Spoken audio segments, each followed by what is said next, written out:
बिस्मिल्लाहिर्रहमानिर्रहीम अस्सलाम वालेकुम। मैं हूं फिज़ा सईद आपके अपने चैनल के साथ that is study with skills. So आप लोग सोच रहे होंगे कि इतने दिनों से फिज़ा सईद कहाँ गायब हो गई है, कोई वीडियो नहीं बनाई। और ये पहली दफ़ा ही ऐसा हुआ है कि मैंने पूरे वीक में एक भी वीडियो अभी तक अपलोड नहीं की है। एक्चुअली लाइफ कुछ ज़्यादा ही बिजी हो चुकी है, क्योंकि जब से यूनिवर्सिटी में एमबीबीएस के लिए एडमिट हुई हूँ तो काफ़ी लाइफ जो है वो बिजी हो चुकी है। बहुत मुश्किल से आप लोगों के लिए आज वीडियो बना रही हूँ, हालांकि आज थकी हुई भी थी क्योंकि वीकेंड पे ही छुट्टी होती है, सिर्फ सैटरडे संडे की छुट्टी होती है। लेकिन अपना भी पढ़ना है मुझे बहुत कुछ, लेकिन फिर भी मैंने सोचा कि आप लोगों से मैंने कहा था कि मैं वीडियो बनाऊंगी, आप लोगों को सिलेबस के बारे में बताऊंगी। एक वीडियो मैंने अपलोड कर दी हुई है जो कि सेकेंड ईयर की है। आज मैं आप लोगों को फर्स्ट ईयर के टॉपिक्स के बारे में बताऊंगी कि कौन कौन से टॉपिक्स जो हैं वो पढ़ने हैं, फेडरल से पढ़ने हैं कि पंजाब बुक से पढ़ने हैं, किस तरीके से पढ़ने हैं, सब बताऊंगी। सो वीडियो स्टार्ट करने से पहले अगर आप चाहें तो चैनल को सब्सक्राइब कीजिए ताकि हम मिलकर बहुत अच्छे से नेशनल एमडी कैट की तैयारी कर सकें। इसके अलावा जितनी भी इंपॉर्टेंट इन्फॉर्मेशन होंगी इंशाल्लाह आपसे ज़रूर शेयर करूंगी। सो स्टार्ट करते हैं आज की वीडियो। सबसे पहले आप देख लीजिए, ये है मेरे पास सिलेबस, ठीक है, दिख रहा होगा आप लोगों को। आई थिंक जूम करने की ज़रूरत नहीं है, ठीक है। इसमें हम लोगों ने सेकेंड ईयर के तो सारे चैप्टर्स की बात कर ली है, लेकिन अब बात कर लेते हैं फर्स्ट ईयर के चैप्टर्स की, ठीक है। मेरे पास ये फेडरल बुक है और मैं आप लोगों को भी रिकमेंड करूँगी दोबारा से कि फेडरल बुक से ही पढ़ें। फेडरल और पंजाब बुक को फॉलो करें, ये सबसे इंपॉर्टेंट है। भले आप सिंध से हैं फिर भी आप लोगों को फेडरल और सिंध बुक ही पढ़नी है ज़्यादातर, ठीक है। यहाँ आप देख सकते हैं कि सबसे ऊपर जो है दैट इज सेल स्ट्रक्चर और फंक्शन, और सेल स्ट्रक्चर और फंक्शन फोर्थ चैप्टर जो है पीएमसी के सिलेबस में शामिल है, ठीक है। देख लेते हैं कि सेल स्ट्रक्चर और फंक्शन में कौन कौन सी चीज़ें जो हैं पढ़नी है। ये रहा सेल स्ट्रक्चर और फंक्शन, ये पेज मेरा थोड़ा सा जुड़ा हुआ है, ठीक है। माइक्रोस्कोप वगैरह नहीं पढ़ना, अब पढ़ना कहाँ से है ये देख लेते हैं। सिलेबस में भी चलते हैं इस चैप्टर की तरफ, ठीक है। सेल स्ट्रक्चर एंड फंक्शन ये रहा, ठीक है। सबसे पहले इन्होंने कहा है कि सेल वॉल पढ़नी है, साइटोप्लाज्म और सेल ऑर्गेनेलिस पढ़नी है, जिसमें nucleus, endoplasmic reticulum, mitochondria, Golgi apparatus, Golgi complex जिसे कह लो, या गोल्जी बॉडीज जो भी कह लो, ये सब पढ़ने हैं, ठीक है। उसके बाद लाइजोसोम्स पढ़ना है, उसके बाद प्लास्टिड्स, क्लोरोप्लास्ट, वैक्यूल्स, ये सब पढ़ना है। अब यहाँ देख सकते हैं आप लोग कि ये रहा सेल वॉल, ठीक है, चैप्टर। थोड़ा सा जूम कर लेते हैं, ठीक है। बच्चों ये रहा सेल वॉल, ठीक है। सेल वॉल आप लोगों को अच्छे से पढ़ना है। सेल वॉल में प्राइमरी, सेकेंडरी, ठीक है, मिडल लैमेला सब पढ़ना है। उसके बाद प्लाज्मा मेम्ब्रेन आ जाएगी, और प्लाज्मा मेम्ब्रेन आप लोगों ने सारा पढ़ना है। यहाँ से मुझसे पेज गायब हो गया है, वो मिल भी नहीं रहा था, क्योंकि ये मैंने जो बुक है वो बहुत ज़्यादा बार बार रिवाइज़ की हुई है, तो रिवाइज़ करते करते कुछ पेज जो थे वो टेयर अप भी हो गए, और मैंने संभाल के रखे थे लेकिन पता नहीं कहाँ चले गए, फिल वक्त वो मिल नहीं रहे थे मुझे। लेकिन वीडियो तो बनानी थी मुझे आप लोगों को समझाने के लिए। आप जिस समझ सकते हैं कि प्लाज्मा मेम्ब्रेन में फेडरल बुक में जो जो लिखा हुआ है वो बात आप लोगों को अच्छे से याद रखनी है, ठीक है। अच्छा, उसके बाद आप लोगों को न्यूक्लियस, एंडोप्लाज्मिक रेटिकुलम, माइटोकॉन्ड्रिया, ठीक है, ये सब कुछ पढ़ना है आप लोगों को। प्लास्टिड्स, क्लोरोप्लास्ट, ठीक है, प्लास्टिड्स में क्लोरोप्लास्ट भी पढ़े हैं, क्रोमोप्लास्ट, लिकोप्लास्ट, ये जो सब चीज़ें प्लास्टिड में लिखी हुई हैं वो सब पढ़नी है, सिर्फ क्लोरोप्लास्ट नहीं पढ़ना, सारा पढ़ना है, ठीक है। अच्छा, उसके बाद वैक्यूल्स पढ़ना है। उसके बाद प्रोकैरियोट्स और यूकैरियोट्स का डिफरेंस होगा, फेडरल बुक में ही मिल जाएगा आप लोगों को। मुझसे पेज वो थोड़े से पता नहीं कहाँ चले गए, मिल नहीं रहे थे, ठीक है। वो आप लोगों को डिफरेंस जो बुक पे लिखा होगा वो आप लोगों को पढ़ना है। अच्छा, यही आप लोगों को डिफरेंस पंजाब बुक से भी जाके पढ़ना है, ठीक है, ये डिफरेंस दोनों जगह से पढ़ना है। अच्छा, इसके अलावा फ्लड मॉजेक मॉडल आ जाएगा, आप लोगों को फेडरल बुक से आप पढ़ लें, काफ़ी है इसे, ठीक है। अच्छा, अब देख लेते हैं लर्निंग ऑब्जेक्टिव में क्या क्या आ जाता है। That is compare the structure of typical animal and plant cell, ठीक है। एनिमल और प्लांट सेल्स जो हैं उनका कंपैरिजन पढ़ना है आपको, फेडरल बुक और पंजाब बुक दोनों में मिल जाएगा कि कौन सी चीज़ प्लांट सेल में है और कौन सी चीज़ एनिमल सेल में। फॉर एग्जांपल हम लाइजोसोम्स की एग्जांपल ले लेते हैं, एनिमल सेल में मौजूद है बट प्लांट सेल में नहीं है। ये कंपैरिजन आप लोगों को पढ़ना है, ठीक है। अच्छा, उसके बाद क्या चीज़ आ जाएगी, उसके बाद compare and contrast the structure prokaryotic cell with eukaryotic cell. वही बात हो गई, प्रोकैरियोटिक सेल और यूकैरियोटिक सेल का डिफरेंस पढ़ना है पंजाब बुक से भी, फेडरल बुक से भी, ठीक है। अच्छा, इसके अलावा outline the structure and function of the following organelles, इन सारे ऑर्गेनेलिज को अच्छे से पढ़ना है, ठीक है। पंजाब बुक से पढ़ लें, फेडरल बुक से पढ़ लें, दोनों में सेम ही लिखे हुए हैं, ठीक है, ऑर्गेनेलिज तो सेम ही है। अच्छा, discuss fluid mosaic model of cell membrane. So fluid mosaic model को अच्छे से पढ़ना है। आप लोगों को पता होना चाहिए कि सेल मेम्ब्रेन में कौन कौन सी चीज़ें मौजूद है, कितनी परसेंटेज में मौजूद है। फॉर एग्जांपल आप पढ़ेंगे कि इसमें फॉस्फोलिपिड मौजूद है, प्रोटीन मौजूद है, कुछ मिकदार में कार्बोहाइड्रेट्स भी मौजूद हैं। सो आपको ये तीनों चीज़ें पता होनी चाहिए, ठीक है। अच्छा, ये तो हमने देख लिया फर्स्ट चैप्टर। अब चलते हैं सेकंड चैप्टर की तरफ, जो कि बायोलॉजिकल मॉलिक्यूल्स है। सो शुरुआत के जो पेज थे बायोलॉजिकल मॉलिक्यूल्स के, वो भी मुझसे मतलब यहाँ से जो थोड़े से पेज थे वो मैंने कहीं रखे थे, लेकिन वो अभी मिल नहीं रहे। सो मैं आप लोगों को इसी से समझा देती हूँ। बायोलॉजिकल मॉलिक्यूल्स चैप्टर यहाँ पे मौजूद होगा, ठीक है।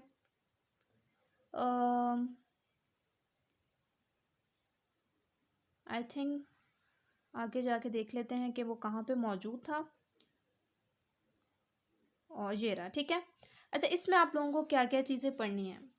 अब इसमें सबसे पहले चीज़ें आ जाती हैं इंट्रोडक्शन टू बायोलॉजिकल मॉलिक्यूल्स। अच्छा, बायोलॉजिकल मॉलिक्यूल्स का जो फर्स्ट पेज होगा ना, उस पे चीज़ें लिखी होंगी, कुछ आयरन की मिकदार, कुछ बताया होगा कि आप लोगों को कितनी परसेंट चीज़ें दुनिया में कहाँ, अर्थ क्रस्ट में कितने लिविंग ऑर्गेनिज्म है। ये जो फर्स्ट पेज पे जो जो चीज़ें फेडरल बुक में लिखी हुई हैं वो आप लोगों ने पढ़नी है, ठीक है। इसी तरीके से जब आप ये चीज़ें पढ़ लेंगे उसके बाद आपको वाटर फेडरल बुक से पढ़ना है, वाटर फेडरल बुक से पढ़ना है। बहुत अच्छे तरीके से लिखा हुआ है, वाटर को फेडरल बुक से पढ़ें। कार्बोहाइड्रेट्स, सो कार्बोहाइड्रेट्स ये रहा, ठीक है। कार्बोहाइड्रेट्स में आप लोगों को सबसे पहले आ जाएगा मोनोसेक्राइड, ठीक है। उसके बाद आ जाएगा आप लोगों के पास ओलिगोसेक्राइड और डाइसेक्राइड, ठीक है। उसके बाद आ जाएगा आप लोगों के पास पॉलीसेक्राइड। सो आप लोगों को ये सारा अच्छे से पढ़ना है और इसको भी समझना है, ठीक है। आप लोगों के लिए आई थिंक मैंने ये चैप्टर में पढ़ा चुकी हूँ अपने वीडियोस लेक्चर्स में, अगर नहीं मैंने शायद पढ़ाए हैं आई थिंक। अच्छा, अगर मैंने नहीं पढ़ाया तो मैं पढ़ा दूंगी, ठीक है। सो आप लोगों को परेशान नहीं होना है, मैं आप लोगों को अच्छे से फेडरल बुक से ही समझाऊंगी। अच्छा, पॉलीसेक्राइड वगैरह, स्टार्च, ग्लाइकोजन और सेलुलोज वगैरह आप लोगों को सारा पढ़ना है, ठीक है। सो ये हो गई बात importance and objectives. Learning objectives में भी देख लेते हैं। Define classify biological molecules, discuss the importance of biological molecules, ये पहली बात हो गई। उसके बाद describe biological importance, properties of water. अच्छा, ये प्रॉपर्टीज ऑफ वाटर ये सारी आपको फेडरल बुक से ही मिलेगी, जिसमें polarity, hydrolysis, heat, specific heat, ठीक है, water as a solvent, reagent, density, cohesion, ionisation, ये सब आपको फेडरल बुक से मिलेगा। सब कुछ अच्छे से पढ़ना है। अच्छा, इसके बाद आ जाएगा डिस्कस कार्बोहाइड्रेट्स, मोनोसेक्राइड्स, ठीक है, अभी बता दिया। मोनोसेक्राइड्स आपको पढ़ना है और ये जो चार्ट था ना, इससे अच्छे से याद करना है, ठीक है। एक एक पॉइंट अच्छे से याद करना है। आप लोगों को सही बता रही हूँ, ये अच्छे से पढ़िएगा, ठीक है। अच्छा, उसके बाद ये हो गया पॉलीसेक्राइड्स भी मैंने आप लोगों को कह दिया कि पढ़ना है। टिबेट्स में ये टिबेट्स पढ़ लीजिएगा, इंपॉर्टेंट है, ठीक है। अच्छा, उसके बाद ये सेल्यूलोज वगैरह पढ़ना है, लेकिन chitin I don't think so कि शामिल होगा।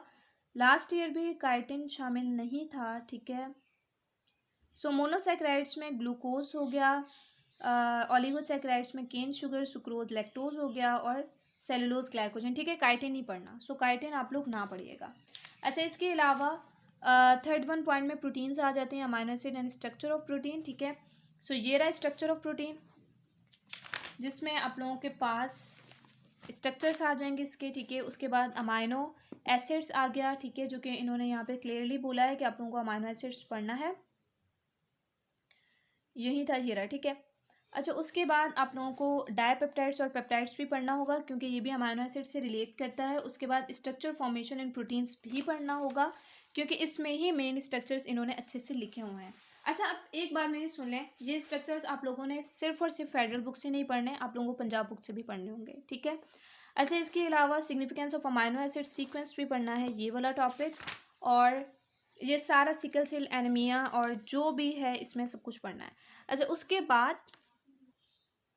इसके बाद आप क्लासिफिकेशन को भी पढ़ लीजिएगा, ये लास्ट टाइम भी इससे क्वेश्चन आ रहे थे, ठीक है। सो रोल ऑफ प्रोटीन भी पढ़ लेना, जिसमें आप लोग रोल ऑफ प्रोटीन में स्ट्रक्चरल प्रोटीन्स देख लेंगे और फंक्शनल प्रोटीन्स भी देख लेंगे, ठीक है। अच्छा, उसके बाद आ जाएगा लिपिड्स। सो लिपिड्स में आपको phospholipid, triglycerides, alcohol esters, acyl glycerol ये पढ़ना है, ठीक है। सो ये रहा असाइल ग्लाइसरोल, ठीक है। So properties and types of fatty acids भी पढ़ लें। और then common types of fatty acids, waxes शामिल नहीं है, फॉस्फोलिपिड शामिल है, पढ़ना है, ठीक है। अच्छा, टर्पीन्स, ये स्टेरॉइड्स, जो है ये नहीं पढ़ना, ठीक है। टर्पीन्स नहीं पढ़ना, स्टेरॉइड्स नहीं पढ़ना, प्रोस्टाग्लैंडिन्स भी नहीं पढ़ना, ठीक है। अच्छा, उसके बाद क्या चीज़ आ जाती है? सो इसके बाद चीज़ आ जाती है give an account of RNA, और लास्ट थिंग में कंजुगेटेड मॉलिक्यूल्स आ जाते हैं, ठीक है। जी हाँ, बिल्कुल। सो न्यूक्लिक एसिड आप लोगों को वैसे पढ़ना नहीं है, लेकिन आप एक नज़र इसे ज़रूर पढ़िएगा। इंपॉर्टेंट टॉपिक है, वो इनडायरेक्टली शामिल कर सकते हैं, ठीक है। न्यूक्लिक एसिड एक बहुत इंपॉर्टेंट टॉपिक है, वो इनडायरेक्टली शामिल कर सकते हैं क्योंकि इन्होंने यहाँ पे आरएनए कह दिया है। So RNA is also a nucleic acid. So आप लोग ये पढ़ लीजिएगा, ठीक है। इतना कोई मुश्किल नहीं, आसान सा टॉपिक है, ये आप लोग पढ़ लें, ऐसे नहीं कि वो इनडायरेक्टली इसमें शामिल कर दें, ठीक है। अच्छा, इसके अलावा Watson and Crick model of DNA आ जाता है, जो आप एक नज़र ज़रूर देखें क्योंकि ये इंपॉर्टेंट चीज़ है। सिर्फ पढ़ लें, पढ़ने की हद तक पढ़ लें क्योंकि इनडायरेक्टली ये शामिल हो सकता है। कॉन्सेप्ट ऑफ जीन आपको पता होना चाहिए, जीन क्या है, ठीक है। That is a segment of DNA, आपको पता होना चाहिए ये चीज़। अच्छा, ये मेन चीज़ आ गई, दैट इज़ राइबोन्यूक्लिक एसिड, जो कि इन्होंने कहा है give an account of ribonucleic acid. So इसमें मैसेंजर आरएनए आपको पढ़ना होगा, इसकी कितनी मिकदार होती है, राइबोसोमल आरएनए, ट्रांसफर आरएनए वगैरह वगैरह, ये सब पढ़ लेना, ठीक है। सो मेन जो चीज़ पढ़नी थी वो आरएनए पढ़ना था, लेकिन क्योंकि ये चीज़ें भी आरएनए से रिलेट करती हैं, सो इसे एक दफ़ा देखें ज़रूर, आपको इसके बारे में इंफॉर्मेशन ज़रूर होनी चाहिए। मैं ये नहीं कह रही कि आप लोग इसे 2-3 दफ़ा पढ़ें, एक दफ़ा पढ़ के इसके बारे में इंफॉर्मेशन रखें, आपको पता होना चाहिए, ठीक है। अच्छा, ये हो गई सारी बात। उसके बाद कंजुगेटेड मॉलिक्यूल्स में ग्लाइकोलिपिड एंड ग्लाइकोप्रोटीन्स पढ़नी है, 2 ही पढ़नी है, ज़्यादा नहीं पढ़नी, ग्लाइकोलिपिड और ग्लाइकोप्रोटीन। जल्दी जल्दी से कवर कर रही हूँ क्योंकि काफ़ी सारा इसका मटेरियल है जो हमें करना है कवर, और वीडियो लंबी हो जाएगी, ठीक है। सो इसलिए मैं सब कुछ जल्दी जल्दी से कवर करना चाहती हूँ। जल्दी जल्दी से आप अपना मार्कआउट कर लें जो जो चीज़ें मैंने कही हैं। अच्छा, अब आ जाता है एंजाइम्स चैप्टर। सो एंजाइम्स चैप्टर में क्या क्या चीज़ें जो हैं वो हमें रीड आउट करनी है। देयर आर एंजाइम्स चैप्टर, ठीक है। Introduction, character of enzyme, describe the distinguishing character of enzymes, ठीक है। सो सबसे पहले आ जाती हैं कैरेक्टरिस्टिक्स ऑफ एंजाइम्स, ठीक है। इन्होंने स्ट्रक्चर नहीं कहा, सो ना पढ़ें।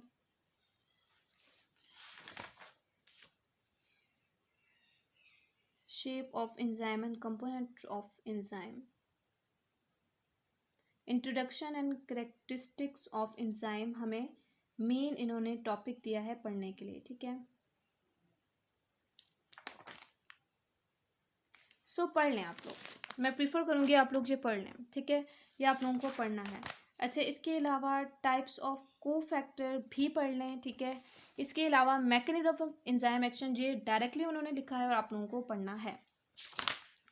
इसके अलावा आ जाता है factors affecting the enzymatic activity, so factors affecting the rate of enzymatic action, ये रहा, ठीक है। सो ये आप लोगों को सारा पढ़ना पड़ेगा कि टेम्परेचर, पीएच वगैरह इस पर अफेक्ट करते हैं। फिर इसके बाद आ जाता है एंजाइम इनहिबिशन वगैरह, ठीक है। Factors affecting temperature, pH, concentration, ठीक है। सो आपको एंजाइम कंसंट्रेशन भी, सबस्ट्रेट कंसंट्रेशन भी पढ़नी होगी, और एंजाइम इनहिबिशन भी आप लोगों को कंप्लीट टॉपिक पढ़ना होगा, जिसमें competitive, non competitive, feedback inhibition, ये सब आ जाएगा। अच्छा, इन्होंने लिखा नहीं है क्लासिफिकेशन को, ठीक है, लेकिन आपको क्लासिफिकेशन के बारे में पता होना चाहिए, ठीक है। इनडायरेक्टली अगर वो शामिल कर देंगे तो फिर बाद में मुश्किल हो जाएगी। सो इसलिए पूरा चैप्टर जब पढ़ लिया है तो इसे भी एक दफ़ा देख लें, ठीक है। मैंने भी यही किया था, पिछले साल भी ये डायरेक्टली शामिल नहीं था, लेकिन फिर भी मैंने इसको एक दफ़ा लास्ट में जब थोड़े दिन रह गए थे तो मैंने इसको एक दफ़ा पढ़ लिया था कि अगर वो दे भी दें तो मुझे मसला ना हो। अच्छा, बड़ा important chapter, that is bioenergetics. सबसे मैं कहूँगी अच्छा भी चैप्टर है, सबसे कॉम्प्लिकेटेड भी चैप्टर है, लेकिन इससे भी कॉम्प्लिकेटेड एनीमिया है जो कि बहुत ही कॉम्प्लिकेटेड है, ठीक है। सो आ जाते हैं किसकी तरफ, बायोएनर्जेटिक्स की तरफ। बायोएनर्जेटिक्स ये रहा, ठीक है। क्या क्या पढ़ना है देख लेते हैं। सबसे पहले फोटोसिंथेसिस देख लेते हैं, ये देखें 6 नंबर पे फोटोसिंथेसिस। सो फोटोसिंथेसिस पूरा पढ़ लें, ठीक है। उसके बाद factor explain the role of factors light water और carbon dioxide affecting photosynthesis. So role of light आ गया इसमें, ठीक है, ये सारा आ गया। रोल ऑफ फोटोसिंथेटिक पिगमेंट्स भी पढ़ना होगा, ठीक है, कहाँ गया, ठीक है, इलेक्ट्रॉन ट्रांसपोर्ट चेंज, ये तो बाद में देखते हैं। Photosynthesis, production of ATP, factors affecting photosynthesis. So photosynthesis के लिए जो जो फैक्टर्स अफेक्ट करेंगे वो हमें पढ़ने होंगे, जिसमें 3 फैक्टर्स तो ये आ गए, लाइट, ठीक है, इसके अलावा कार्बन डाइऑक्साइड भी आप लोगों को पढ़ना होगा, और तीसरी चीज़ जो थी वाटर भी आप लोगों को पढ़ना होगा। सो वाटर और कार्बन डाइऑक्साइड, ये देखें, ये रहा रोल ऑफ कार्बन डाइऑक्साइड, ठीक है, और ये रहा role of water. So role of light मैंने आप लोगों को पहले दिखा दिया था। अच्छा, इसके अलावा रोल ऑफ फोटोसिंथेटिक पिगमेंट्स भी आप लोग पढ़ लें, ठीक है। अच्छा, इसके अलावा और क्या आप लोगों को पढ़ना होगा, सो मैं बताती हूँ। अच्छा, ये हो गया, ठीक है। एब्जॉर्प्शन स्पेक्ट्रम को भी एक नज़र देख लीजिएगा। Photo systems, anaerobic respiration, electron transport chain pathway, light dependent, production of ATP, okay. So arrangement of pigments और फोटो सिस्टम भी आप लोग पढ़िएगा, ठीक है। अच्छा, ये सब पढ़ने के बाद रोल ऑफ कार्बन डाइऑक्साइड और वाटर तो मैंने आप लोगों को पहले ही पढ़ने का कह दिया है। उसके बाद मैकेनिज्म ऑफ फोटोसिंथेसिस, ये बड़ा इंपॉर्टेंट टॉपिक है, जिसमें प्रोडक्शन ऑफ एटीपी इन्होंने इसी लिखा है, प्रोडक्शन ऑफ एटीपी, लेकिन इसमें हमें पढ़ना है मैकेनिज्म ऑफ फोटोसिंथेसिस, जिसमें ये आप लोगों को सारा पढ़ना पड़ेगा, ठीक है। उसके बाद आप लोगों को लाइट डिपेंडेंट फेस यानी लाइट रिएक्शन पढ़ना पड़ेगा, जिसमें non cyclic phosphorylation, cyclic phosphorylation वगैरह, ये जो जो चीज़ें हैं, non cyclic photo phosphorylation, absorption of light, photolysis of water, ठीक है, electron flow from PS2 to PS1, ये सब पढ़ना है। एब्जॉर्प्शन ऑफ लाइट PS1, ये भी पढ़ना है। इलेक्ट्रॉन फ्लो सब पढ़ना है, ठीक है। फिर साइक्लिक आ जाएगी, और साइक्लिक भी आप लोगों को पढ़ना है। अच्छा, ये हो गया कि प्रोडक्शन ऑफ एटीपी, ठीक है। देखिए, इन्होंने कह दिया light dependent reaction, light dependent reaction मैंने आपको बता दिया। अब लाइट इंडिपेंडेंट फेज, जिसपे हम देखेंगे, ये रहा लाइट इंडिपेंडेंट फेज, ठीक है। केल्विन साइकिल इसमें कंप्लीट आ जाएगी। केल्विन साइकिल में कार्बन डाइऑक्साइड फिक्सेशन वगैरह, रिडक्शन वगैरह, ठीक है, ये रहा रिडक्शन। फिर उसके बाद generation of carbon dioxide acceptor वगैरह सब पढ़ना पड़ेगा। अच्छा, जब ये हो गया तो इसके बाद हमें इलेक्ट्रॉन ट्रांसपोर्ट चेन, फॉस्फोराइलेशन, ठीक है, ग्लाइकोलाइसिस, एरोबिक एनारोबिक रेस्पिरेशन, यानी कि सेल्यूलर रेस्पिरेशन आप लोगों को पढ़ना पड़ेगा, ठीक है। और सेल्यूलर रेस्पिरेशन में आप लोगों को ये सब पढ़ना पड़ेगा। एनारोबिक ये नीचे लिखा हुआ है, ठीक है। फिर उसके बाद आ जाएगा एनारोबिक में lactic acid fermentation, alcoholic fermentation वगैरह वगैरह। एरोबिक आ जाएगा, एरोबिक सारा पढ़ना है, जिसमें एरोबिक में ही सब आ जाते हैं, जिसमें आप ग्लाइकोलाइसिस देख लेंगे, ठीक है।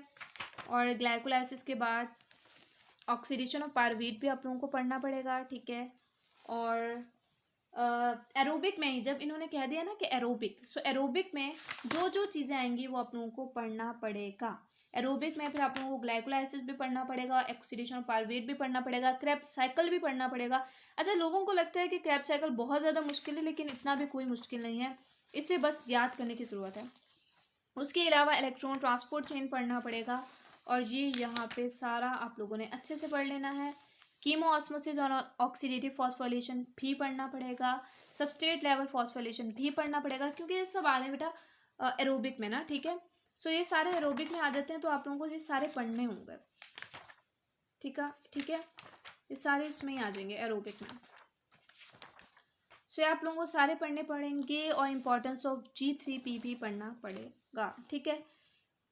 इसके बाद cellular respiration of fats and proteins भी पढ़ लेना, ये भी पढ़ लेंगे।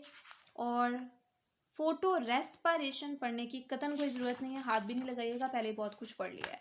सो ये जो बताया है वो अच्छे से पढ़ना, ये जो नहीं बताया वो ना पढ़ना।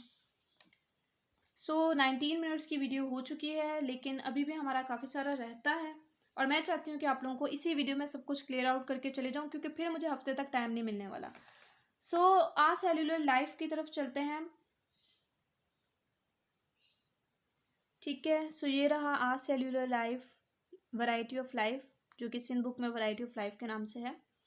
सो ये रहा आज सेल्यूलर लाइफ। किस तरीके से पढ़ना है जल्दी से बता रही हूँ, जल्दी से पॉइंट आउट कर लें अपनी बुक पे। जैसे कि लेटिन वर्ड बिनोम है, ये आप लोगों को पता होना चाहिए, ठीक है। इसके अलावा जो इंपॉर्टेंट इन्फॉर्मेशन है, जैसे WM स्टेनली 1935 में इन्होंने क्रिस्टलाइजेशन की थी इन्फेक्शियस पार्टिकल के।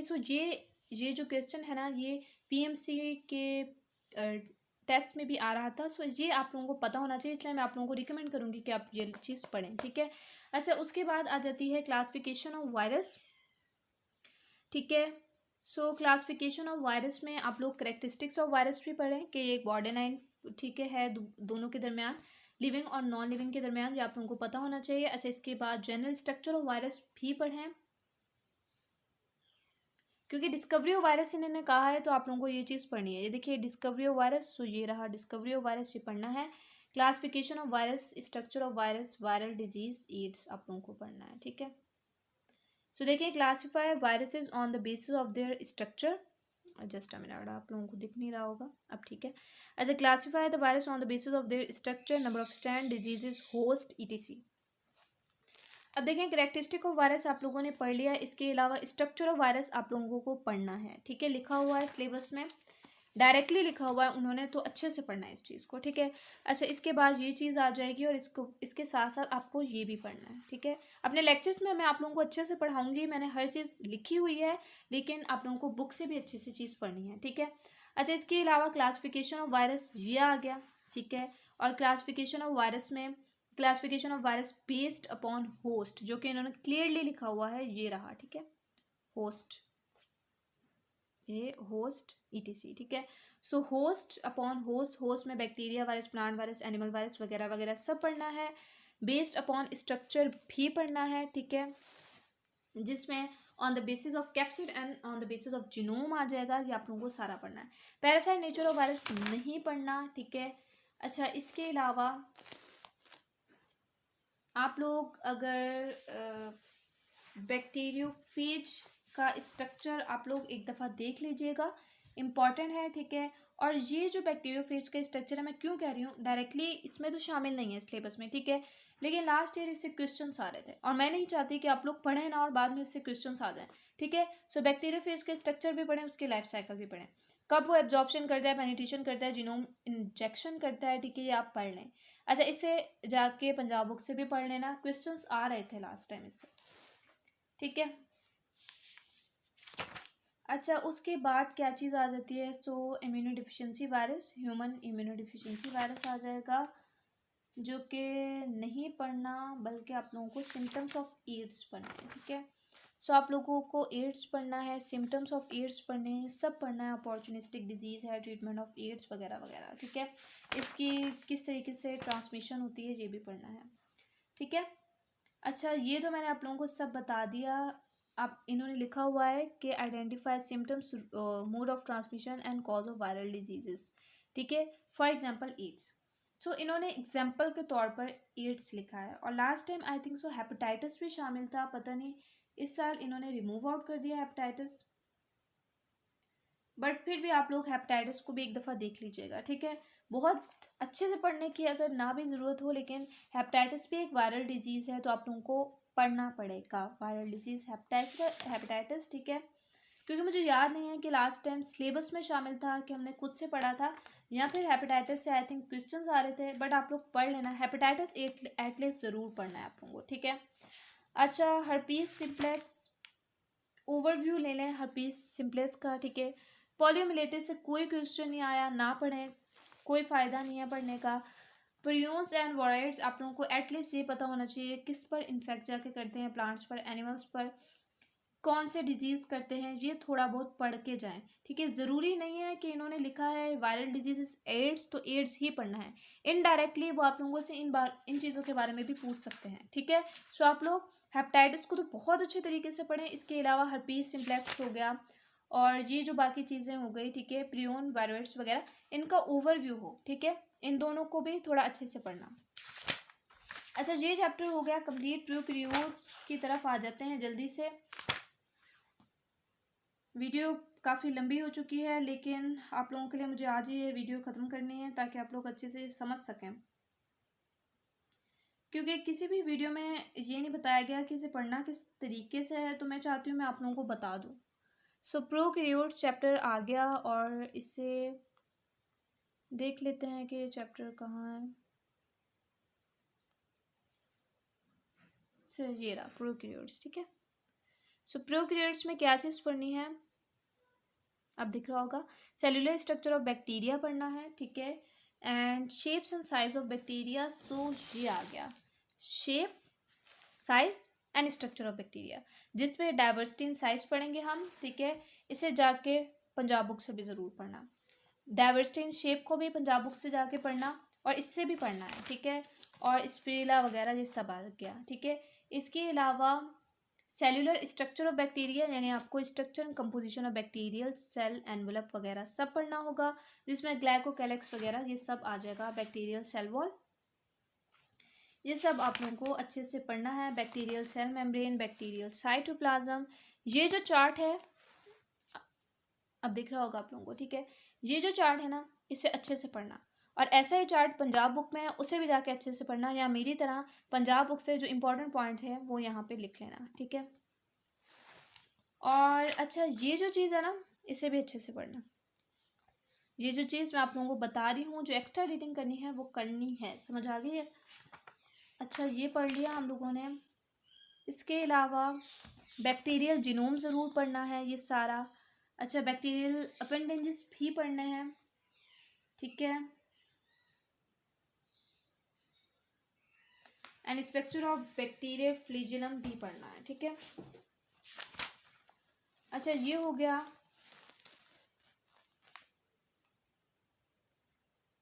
सेल्यूलर स्ट्रक्चर ऑफ बैक्टीरिया देख लिया। Shape and size of bacteria भी देख चुके हैं। Importance and control of bacteria, ठीक है, ये देखते हैं आप।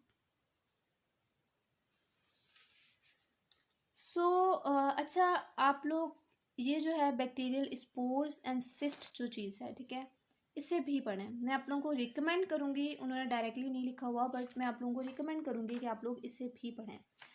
अच्छा, मैं क्यों कह रही हूँ कि आप लोग इसे भी पढ़ें, क्योंकि ये size and shape and structure of bacteria के अंडर आ रहा है, ठीक है। जो उन्होंने लिखा हुआ है size, shape and structure of bacteria, ठीक है, उसके अंडर आ रहा है, ठीक है। तो आप लोगों को ये सारा पढ़ना है।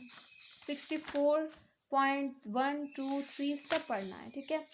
5 ये 64.7 हो गया, 64.8 और 64.9 सारा पढ़ना है यहाँ तक। अच्छा, इसके अलावा मोर्टेलिटी इन बैक्टीरिया जो है वो आप लोग पढ़ लें, इसका ओवरव्यू लें, इसमें कितने फ्लैजिला वगैरह होते हैं, ठीक है, ये ओवरव्यू लेके ज़रूर रखें।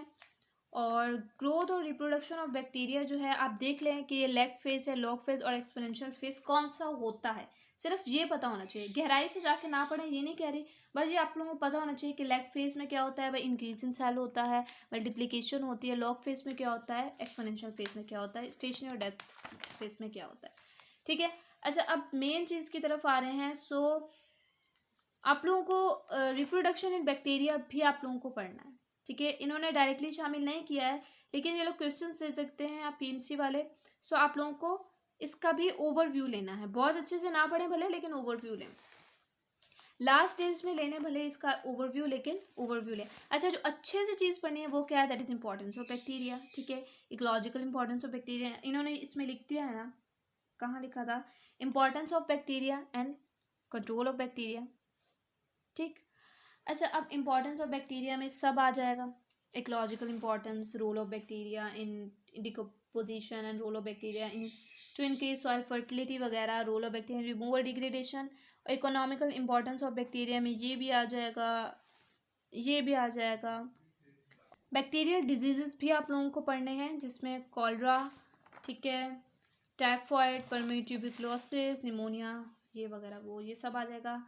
फिर बैक्टीरियल डिजीजेज इन प्लांट्स भी देखने हैं, जिसमें ब्लाइट, सॉफ्ट रॉट और विल्टिंग वगैरह आ जाएगा, ठीक है, गॉल्स आ जाएगा, ये सब आ जाएगा। अच्छा, बैक्टीरियल फ्लोरा ऑफ ह्यूमंस पढ़ने की कतन कोई ज़रूरत नहीं, लेकिन ये जो है ना इंटेरोफोकस, फैसिलिस वगैरह, ये चार्ट ज़रूर देख लेना, क्योंकि वो जो पीएमसी वाले हैं वो अपने पेपर्स में ये दे रहे थे। तो दैट्स वाई मैं आप लोगों को कहूँगी ये चार्ट ज़रूर देख लेना, ठीक है। अच्छा, फिर आ जाता है लास्ट में control of bacteria, harmful bacteria, जिसमें आप लोगों को ये सारा ही पढ़ना है, ठीक है, ये सारा पढ़ना है। और यहाँ तक कंप्लीट खत्म शुद्ध ये सब पढ़ना है, ठीक है। सो आप लोगों को ये सारा पढ़ना है और कंट्रोल ऑफ हार्मफुल बैक्टीरिया को पंजाब बुक से जाके ज़रूर पढ़ना है, ठीक है। अब ये तो मैंने आप लोगों को बता दिया। अब प्रोटिस पंजायतो चैप्टर शामिल ही नहीं है, ठीक है, 2021 के सिलेबस में, यानी 2020 के सिलेबस में शामिल था, लेकिन उसके बाद ये निकल गया, तो हम भी नहीं पढ़ेंगे इसे, ठीक है। ये हो गया। अच्छा, डाइवर्सिटी इन प्लांट्स बिल्कुल भी नहीं पढ़ना, देखना भी नहीं, इसे टाइम वेस्ट नहीं करना, इसे देखने में भी। पढ़ना जो है ना वो जी चैप्टर है, ठीक है, और इसे पढ़ना भी और इसे याद भी रखना है। सबसे बड़ी चीज़ ये है इसे पढ़ के याद रखना इस चैप्टर को। सो मुझे भी पता है बड़ा कॉम्प्लिकेटेड सा चैप्टर है, आगे हमें कभी नहीं पढ़ना पड़ेगा इंशाल्लाह एमबीबीएस में, और ना ही मैं चाहती हूँ कभी एमबीबीएस में दोबारा आए, लेकिन एमबीबीएस में हम ह्यूमंस वगैरह के बारे में ही पढ़ते हैं। सो ये कभी नहीं आएगा, पता नहीं क्यों हमें अब पढ़ना पड़ रहा है, लेकिन पढ़ना पड़ेगा, ठीक है। सो ये कंप्लीट चैप्टर ही पढ़ना है आप लोगों को। मैं आप लोगों को सीधी सी बात बता दूँ, सब पढ़ना है इसमें, कंप्लीट चैप्टर ही आ जाएगा इसमें, जिसमें पॉलीफेरा वगैरह हर चीज़ पढ़नी पड़ेगी। मैं आप लोगों को ऐसे ही नहीं मिसगाइड करूँगी कि ये पढ़ लें ये ना पढ़ें, क्योंकि इसमें बहुत ज़्यादा पीएमसी क्वेश्चन देती है, और मैं आपको रिकमेंड करूँगी कि एक दो दफ़ा जब आप फेडरल बुक से पढ़ लें तो उसे पंजाब बुक से जाके देख लें, क्योंकि उसमें सब फाइलम को ज़्यादा लिखे हुए हैं। सो हो सकता है वो उन सब फाइलम को उठा के दे दें, क्योंकि मैंने भी ये किया था कि मैंने फेडरल से ये 2 दफ़ा पढ़ने के बाद फिर पंजाब से जाके भी देखा था। सब फाइलम कुछ कुछ देखे थे, कुछ कुछ निमोनिक्स वगैरह करके याद रखे थे, लेकिन ये देखना इम्पॉर्टेंट है पंजाब बुक से भी, ठीक है। लास्ट डेज में, अच्छा ये मैं आपको इम्पॉर्टेंट इन्फॉर्मेशन दे दूँ, एक सजेशन बड़ी अच्छी दे दूँ, इस चैप्टर को ना पहले नहीं पढ़ना, मेहरबानी करके इसे पहले नहीं पढ़ना, जो पहले इसे लास्ट स्टेज में पढ़ें, ठीक है। और लास्ट स्टेज में जब आप एक दो दफ़ा इसे फेडरल बुक से पढ़ लें तो एक दफ़ा जाके इसे पंजाब बुक से देख लें। ये टोटली आप लोगों को, अगर आप पहले पढ़ लेंगे तो टोटली भूल जाएगा, ठीक है, नहीं याद रहेगा, ये चैप्टर ही ऐसा है। सो आप लोगों को लास्ट स्टेज में इसे पढ़ना है और इसे लास्ट स्टेज में याद रखना है, फिर ये याद रहेगा, वरना ये याद नहीं रहेगा। मैंने भी इसे लास्ट स्टेज में पढ़ा था। सो जो इसके अलावा चैप्टर्स हैं उससे अच्छे तरीके से पढ़ के रखें। लास्ट स्टेज में हमें ये पढ़ना भी और हमें ये रिवाइज भी करना है पूरा चैप्टर, ठीक है। इसमें कोई भी ऐसी चीज़ नहीं है जो मैं आप लोगों को कह दूं कि ना पढ़िएगा, पढ़ना पड़ेगा ये, ठीक है। अच्छा, इसके अलावा आ जाता है न्यूट्रिशन वाला चैप्टर। अब न्यूट्रिशन वाले चैप्टर से क्या क्या चीज़ें पढ़नी हैं सो देख लेते हैं। ये रहा, ठीक है, ये सारे चैप्टर साथ में इन्होंने लिख दिए हैं। सो न्यूट्रिशन वाले चैप्टर से आप लोगों को कार्निवरस प्लांट्स, पैरासाइटिक प्लांट्स जैसे पिक्चर वीनस और वीनस फ्लैक्टिस, सनड्यू वगैरह पढ़ना है, ठीक है। सो न्यूट्रिशन इन प्लांट्स ये रहा, ठीक है, और इन्होंने कार्निवोरस प्लांट्स में सिर्फ इतनी सी बात लिखी हुई है। सो आप लोगों को ये इतनी सी बात नहीं पढ़नी, ये पढ़ लें, ठीक है, इसे याद रखें क्या क्या चीज़ें इसमें लिखी हुई हैं, लेकिन आप लोगों को ये जो टॉपिक है ना वो पंजाब बुक से जाके पढ़ना है, जिसमें आप लोगों ने वीनस फ्लाईट्रैप, सनड्यू वगैरह, पिक्चर प्लांट, ये सब पढ़ना है, ठीक है। सो ये तीनों एग्जाम्पल्स आप लोगों को पंजाब बुक में मिल जाएंगे। सो ये पंजाब बुक से अच्छे से जाके पढ़ें, इससे बस ये पढ़ के चले जाएं, क्योंकि छोटा सा टॉपिक है, इसमें पढ़ने में तो आप लोगों को 5 मिनट लगने हैं, ठीक है। सो ये हो गया चैप्टर कंप्लीट। उसके बाद नेक्स्ट वन चैप्टर आ जाएगा जिसमें हम ट्रांसपोर्ट की बात करेंगे, ठीक है। सो ये हमारा ट्रांसपोर्ट का चैप्टर इसी के साथ शुरू हो गया है, ठीक है। अच्छा, इसमें अब आप लोगों ने क्या क्या चीज़ें पढ़नी है। सो इन्होंने लिखा हुआ है डिस्क्राइब ऑस्मोटिक प्रेशर, ठीक है, देख सकते हैं आप यहाँ, and it's importance in life processes in animals and in plants, ठीक है। सो ऑस्मोटिक प्रेशर पढ़ने से पहले आपको वाटर पोटेंशियल वगैरह पता होना चाहिए, ठीक है। सो आप लोगों को water, movement of water between cells and their environment, ये आप लोगों को कंप्लीट पढ़ना पड़ेगा, ठीक है। सॉल्यूट पोटेंशियल भी पढ़ना पड़ेगा और प्रेशर पोटेंशियल भी पढ़ना पड़ेगा, और solute potential is also called osmotic pressure या ऑस्मोटिक पोटेंशियल, ठीक है। सो ये आप लोगों को पढ़ना पड़ेगा। अब ये पढ़ने के बाद आप लोगों ने क्या पढ़ना है। सो आप लोगों ने पढ़ना है uptake of water by roots and pathway, ठीक है। इधर ही कहाँ लिखा होगा मैं आपको दिखाती हूँ, हाँ ये देखिए, कहाँ गया, describe water and minerals, uptake by roots, xylem, phloem, ये सब पढ़ना है, ठीक है। So uptake of water by roots, ये जिसमें एपोप्लास्ट, सिम्प्लास्ट, विट्यूलर पाथवे आ जाएगा, अच्छे से पढ़िएगा। उसके बाद आ गया जाइलम और फिलोइम। सो ये जाइलम फिलोइम को आप लोग इससे पढ़ें, ये सारा पढ़ना होगा। और जाइलम फिलोएम को पंजाब बुक से भी जाकर ज़रूर देखिएगा। अच्छा, इसके बाद क्या चीज़ आ जाती है, इसके बाद आ जाता है डिस्क्राइब वाटर एंड मिनरल्स हो गया, list general structure of human, lymphatic structure, functions of main immune system. ठीक है, सो आप लोगों ने ये तो पढ़ लिया। इसके बाद आप लोगों को एसेंट ऑफ सेप भी पढ़ना पड़ेगा। ठीक है, एसेंट ऑफ सेप में भी क्या होता है कि हम मूवमेंट देखते हैं वाटर की। ठीक है, सो इसमें आप लोगों को ये TACT थ्योरी, ठीक है, ये adhesion cohesion tension cohesion, adhesion cohesion tension, mechanism of TACT force से पढ़ना पड़ेगा। ठीक है, ओपनिंग क्लोजिंग ऑफ स्टोमेटा वगैरह नहीं पड़ेगा, कतन कोई पढ़ने की ज़रूरत नहीं है, कुछ भी नहीं पढ़ना।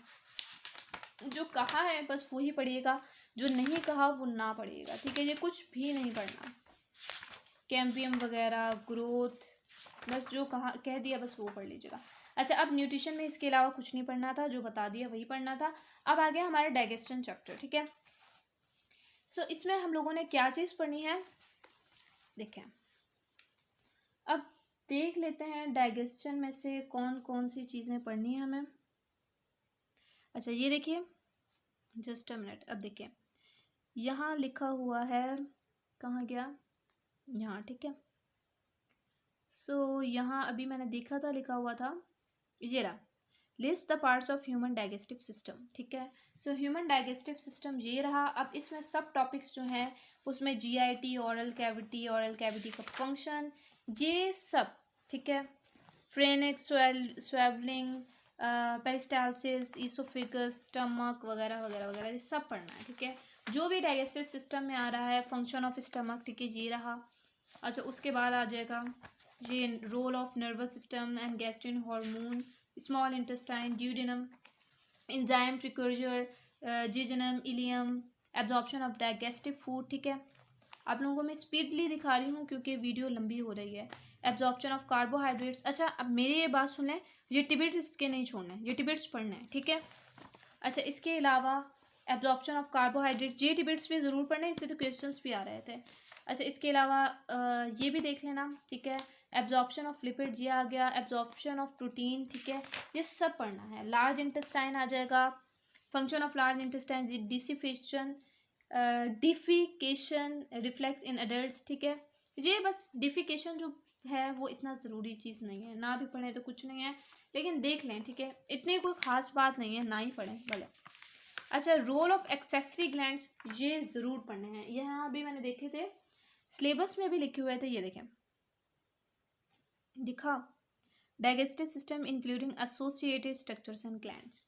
सो स्ट्रक्चर ऑफ ग्लैंड्स, इसमें लीवर आ जाएगा, सिक्रेशन ऑफ बाइल वगैरह, फंक्शन ऑफ लीवर आ जाएगा, पढ़ना है।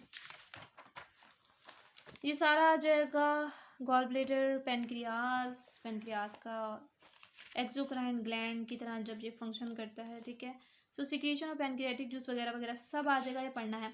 डिजॉर्डर्स नहीं पढ़ना। ठीक है, टाइम वेस्ट ना करना, डिजॉर्डर्स वगैरह पढ़ने में नहीं पढ़ना है। अब आ गया सर्कुलेशन। आई थिंक सर्कुलेशन के पेजेस मुझसे गायब हो चुके हैं। ठीक है, आई डोंट नो, लेकिन वो मैंने कहीं रख दिए हैं और मुझे मिल भी नहीं रहे, क्योंकि मैंने ये बुक इतनी दफ़ा पढ़ी है कि ये टेयर अप होना शुरू हो गई थी। सो मैं आप लोगों को समझा देती हूँ कि क्या क्या चीज़ें पढ़नी हैं। ठीक है, human heart, structure of human heart में जो जो चीज़ें होंगी वो आप लोगों को पढ़नी होंगी। ठीक है, उसकी मेम्ब्रेन्स हो गई, जो चीज़ें हैं वो पढ़नी है। कार्डियक साइकिल आ जाएगा, उसमें वो कितनी डब की साउंड कब आती है, लब की साउंड कब आती है, वो कैसे रिपीटिवली मूव करता है, कौन सी जो आर्टरीज़ हैं वो 4 आर्टरीज़ होती हैं हार्ट में लेके आती है, कौन सी वेन्स लेके आती हैं, किस तरीके जो पल्मोनरी आर्टरीज़ होती हैं वो कितनी होती हैं। ठीक है, सो ये सारी information, pulmonary veins I think 4 होती हैं। ठीक है, सो ये सारी इंफॉर्मेशन जो थी ये आप लोगों को पढ़ना है, किस तरीके से आ रहा है, कौन कौन सी वेन्स लेके आ रही हैं। ठीक है, ये सब आप लोगों को पता होना चाहिए। अच्छा, ये टॉपिक आप लोग जाके पंजाब से भी देखिएगा, क्योंकि उसमें कुछ और चीज़ें भी इंपॉर्टेंट लिखी हुई हैं। सो जो कार्डियक साइकिल है वो अच्छे से समझना बहुत इंपॉर्टेंट है। ठीक है, किस तरीके से पंप हो रहा है, कब जो बायकस्पिड वॉल्व्स हैं ओपन होंगे, कब ट्राइकस्पिड वॉल्व्स ओपन होंगी, ये सब इन्फॉर्मेशन आप लोगों को पता होनी चाहिए। क्योंकि मेरे पास अभी फिलहाल पेज नहीं है, पता नहीं मैंने कहाँ रख दी हैं। सो मैं इसलिए आप लोगों को एक एक चीज़ बता रही हूँ, क्योंकि जो जो चीज़ें मेरे माइंड में आ रही हैं इस वक्त, क्योंकि मैंने जब पढ़ा था, सो जो चीज़ें मेरे माइंड में आ रही हैं मैं वो आप लोगों को बता रही हूँ कि क्या क्या चीज़ें आप लोगों को पता होनी चाहिए, ठीक है। अच्छा, ये हो गया कौन सी पार्टीशंस हैं जो दो एट्रियम और वेंट्रिकल्स को एक दूसरे से अलग कर रही हैं, ठीक है। सो ये पता होना चाहिए। अच्छा, इसके बाद जितना भी साइकिल था वो आप लोगों को पता होना चाहिए, किस तरीके से ब्लड आ रहा है, कौन सी वेन्स लेके आ रही है, कौन सी आर्टरीज लेके जा रही हैं, क्या हो रहा है क्या नहीं हो रहा है, ये पता होना चाहिए कार्डियक साइकिल में, ठीक है। अच्छा, उसके बाद क्या चीज़ आ जाती है, difference and function of capillaries arteries and veins. अब ये जो कैपिलरीज आर्टरीज और वेन्स हैं, इससे भी पढ़नी है, फेडरल बुक से भी, पंजाब बुक से जाके भी पढ़नी है। ये बात मेरी लिख लें कि दोनों से पढ़नी है, ठीक है। अच्छा, ये तो हो गई, ठीक है, आर्टरीज वेन्स हो गई, फेजेस ऑफ कार्डिक साइकिल, ठीक है, फेजेस भी पढ़ने हैं आप लोगों को, कौन सा फेज है किस तरीके का, ये सब पढ़ना है, ठीक है। अच्छा, उसके बाद लिम्फेटिक सिस्टम वगैरह आ जाएगा, आई थिंक वो सारी साथ में थी। सो लिम्फेटिक सिस्टम आप लोगों को कम्प्लीटली पढ़ना है, जितना भी लिम्फेटिक सिस्टम लिखा हुआ है ना, ये सर्कुलेशन में ही आ जाएगा लिम्फेटिक सिस्टम, वो आप लोगों को कम्प्लीटली अच्छे तरीके से पढ़ना है, ठीक है। चलिए, मुझे मिल गए ये जो बकाया पेज थे, थोड़े से फोल्ड हो चुके हैं। मैं अभी गई थी आप लोगों के लिए लाने के लिए, वीडियो रोक के गई थी, ठीक है। सो मिल गए मुझे पेजेस। अब देख लें यहाँ से क्या क्या पढ़ना है। स्ट्रक्चर ऑफ हार्ट कम्प्लीटली पढ़ना है, ठीक है, ये सारा पढ़ना है, ये भी सारा पढ़ना है इस तरफ वाला, और फेजेस ऑफ हार्ट ये आ गए, ठीक है, ये फिर आप लोगों को सारा पढ़ना होगा, ये चीज़ सारी पढ़नी होगी, ठीक है। अच्छा, फिर आ जाएगा कंडक्टिंग सिस्टम ऑफ हार्ट, ये भी कम्प्लीटली पढ़ना है, और फिर यहाँ जाके ये ख़त्म हो जाएगा। और ये इलेक्ट्रोकार्डियोग्राम ही है, ठीक है, ये आप लोगों को भी पढ़ना है, ठीक है, ये भी आप लोगों को पता होना चाहिए। ओवरव्यू लेके पढ़ना, अच्छे से नहीं पढ़ना, लेकिन वैसे ही पढ़ लेना। अच्छा, फिर ब्लड वेसल्स आ जाएंगे, अभी मैंने बता दिया, आर्टरीज कैपिलरीज वेन्स दोनों जगह से पढ़नी है, वॉल्स इन वेन्स भी पढ़ना है, role of arterioles in vasodilation vasoconstriction भी पढ़ना है, ठीक है। अच्छा, इसके अलावा रोल ऑफ प्री कैपिलरीज वगैरह इंपॉर्टेंट नहीं है, ना ही पढ़ें, छोड़ दें। अच्छा, फिर ये जो चीज़ है ये तो नहीं पढ़नी, ठीक है। अच्छा, अब आ गया सबसे important cheese, that is the lymphatic system, ठीक है। अब आप लोगों को लिम्फेटिक सिस्टम जो है वो कम्प्लीटली पढ़ना है, ठीक है। लिम्फेटिक सिस्टम यहाँ से लेके ये सारी बातें हैं ना, ये सारी पढ़ के ये ख़त्म कर देना है। और जो इंपॉर्टेंट बातें हैं लिम्फेटिक सिस्टम को जाके आप लोगों ने पंजाब बुक से भी पढ़ना है। मैं कह रही हूँ आप लोगों को पढ़ना है तो पढ़ना है, ठीक है, क्योंकि मैंने ये एग्जामाइन करके सारी चीज़ें देखी हुई हैं, कौन सी चीज़ कहाँ से पढ़नी है ज़रूरी। अच्छा, उसके बाद आ जाता है इम्यूनिटी चैप्टर। सो इम्यूनिटी चैप्टर देख लेते हैं, सिलेबस से भी दिखा देती हूँ, क्योंकि वीडियो ज़्यादा लंबी हो गई है, इसलिए मैं आप लोगों को मुझे जो चीज़ें पता है मैं वो आपको बता चुकी हूँ, ठीक है। ऑर्गन्स, नोड्यूल्स और वेजल्स आप लोगों को लिम्फेटिक सिस्टम के ज़रूर पढ़ने हैं, ठीक है, उसी में आ जाएगा लिम्फेटिक सिस्टम वाले टॉपिक में, लेकिन नोड्यूल्स और वेजल्स आप लोगों को पंजाब बुक से भी मिल जाएंगे। अच्छा, उसके अलावा इम्यून सिस्टम के कंपोनेंट्स पढ़ने हैं, डाइजेस्टिव सिस्टम हो गया, ठीक है। अच्छा, सो आप लोगों को इम्यून सिस्टम के कंपोनेंट्स में first line of defence, second line of defence और थर्ड लाइन ऑफ डिफेंस सब पढ़ना है, ठीक है। ये सारा हो गया, थर्ड लाइन ऑफ डिफेंस भी पढ़ना है, ये रहा थर्ड लाइन ऑफ डिफेंस।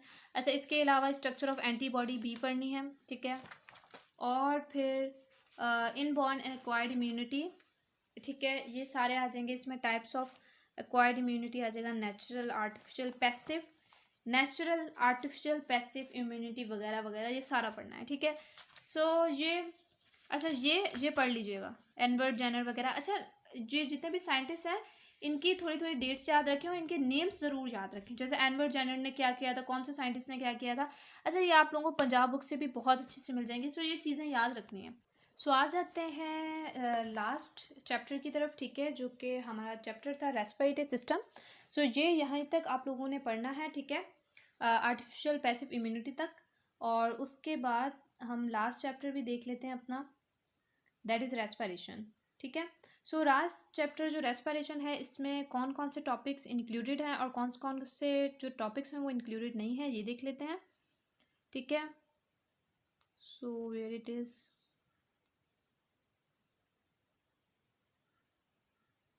सो ये रहा, ठीक है। सो इसी में रेस्पिरेशन का चैप्टर भी दिया गया है जिसमें इन्होंने कहा है कि हमें क्या पढ़ना है। ये रही book. So discuss the functions of main part of respiratory system, ठीक है, आप यहाँ देख सकते हैं।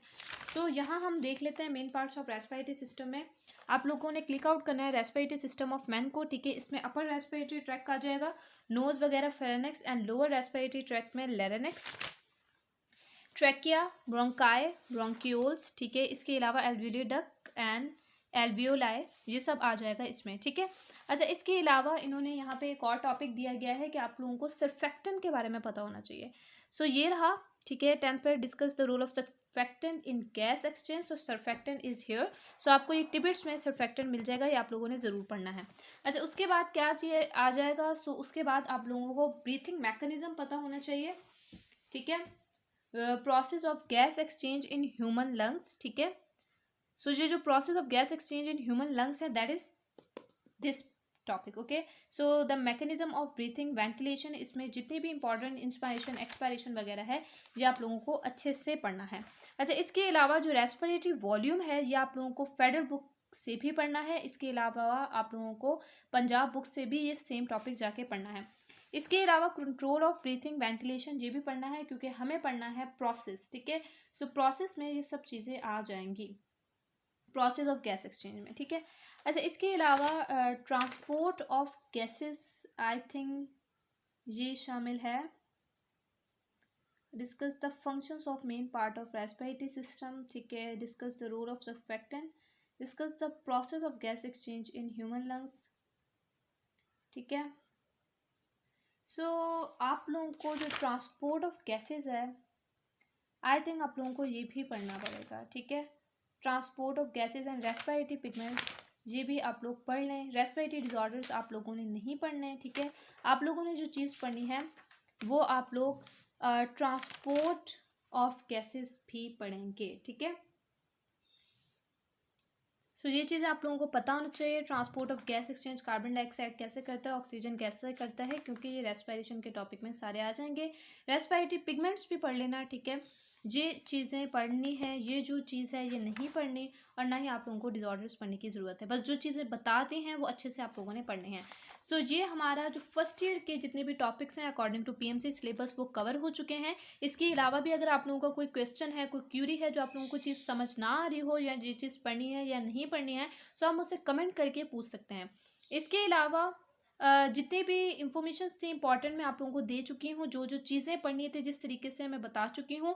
इंशाल्लाह मिलेंगे नेक्स्ट वीडियो के साथ। मे बी वो नेक्स्ट वीडियो थोड़ी लेट भी हो सकती है क्योंकि काफ़ी बिजी लाइफ है मेरी भी, अब एमबीबीएस में आकर एडमिट होकर एमबीबीएस में, और इंशाल्लाह ज़रूर आप लोगों को भी समझाती रहूँगी, वीडियोस बनाऊँगी आप लोगों के लिए भी, कि आप लोगों को पढ़ा सकूँ ये पीएमसी के सिलेबस के अकॉर्डिंगली जो भी इंपॉर्टेंट टॉपिक्स हैं। सो मिलते हैं नेक्स्ट वीडियो के साथ। रखिएगा मुझे अपनी दुआओं में याद। जाते जाते चैनल को लाइक कीजिए, सब्सक्राइब कीजिए, और अल्लाह हाफिज़।